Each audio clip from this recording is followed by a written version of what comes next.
Today for Devotions with Daniela, we are reading from Queering the American Dream by Dr. Reverend Angela Yarber. Introduction. I've been absolutely terrified every moment of my life, and I've never let it keep me from doing a single thing I wanted to do. Georgia O'Keeffe. Everything smells like a rainy backpacking trip. Before our child was born, my wife, Elizabeth, and I did a fair amount of backpacking, and we took Rue camping in the middle of the redwoods before he was even 10 months old. It's a smell we're accustomed to, but it's not exactly how I envisioned starting this adventure. With an enormous green canoe strapped precariously to the top of a 2000 Ford Explorer, we've been towing our new home, a pop-up camper named Freya, from North Carolina in the direction of Vermont for 3 days of solid rain. Intent on communing with one of my patron saints of painting, Georgia O'Keeffe, we've pulled into a rather swank campground in Lake George, the place where O'Keeffe summered and painted for many years. We'll camp here for 2 nights before heading to our summer gig in Vermont. A retired woman in a star-spangled blouse meets us at the gate. Do you mean to tell me that you girls are traveling for a year in a pop-up camper with a toddler? Have you lost your minds? Where are your husbands? She asks incredulously, her accent laced with Long Island. And when Angela does book reading, she does the accent. It's so phenomenal.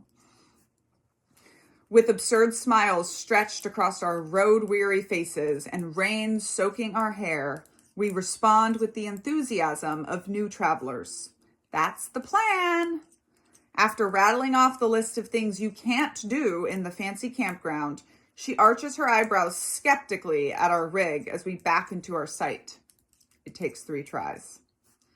As the rain pummels the canvas, Elizabeth begins the hour-long process of popping up the camper while Rue and I take it off to explore the campground. He splashes wildly through puddles, sometimes babbling one of his 8 words, while I take a note of our neighbors and their expensive RVs, complete with wooden porches, yard decor, hanging baskets overflowing with summer flowers, and a lot of American flags. So we unhitch the camper, and as I pull the Explorer out of the way, the check engine light comes on. This is not the best way to begin a year on the road, especially since we just had the car fully serviced 1 week prior. I call and make an appointment at a local shop for the next morning. We'll have to unstrap the canoe in order to take the car to the shop, I inform Elizabeth. That effing canoe. This would become Elizabeth's refrain for at least the next 3 months. Apparently, she doesn't enjoy paddling quite as much as I do. We put the check engine light out of our minds and turn to something more urgent: sleep. This is technically our first night in the camper, and we haven't quite figured out where our 20-month-old child is going to sleep. We'll sleep in a king-size bed on one end of the 140-square-foot pop-up. There's a queen-size bed on the other end that we've already dubbed Rue's romp-around space. It seems logical for him to snooze there, but we are worried that, since he'd always slept in a crib, he might tumble out in the night. After ridiculous attempts at perching the pack-and-play on top of the mattress, we decide to barricade the sides of the bed with luggage to prevent a midnight fall. We settle Rue into his romp-around room, and he sleeps fitfully. We cozy up in our damp bed and listen to the rain batter the canvas of the camper. It's stinky and soggy, and mud coats much of the camper floor. There's a 13-foot green canoe that needs to be taken off the Explorer by 8 a.m., and I'll have to run the 5 miles back from the mechanics because they don't offer a shuttle service.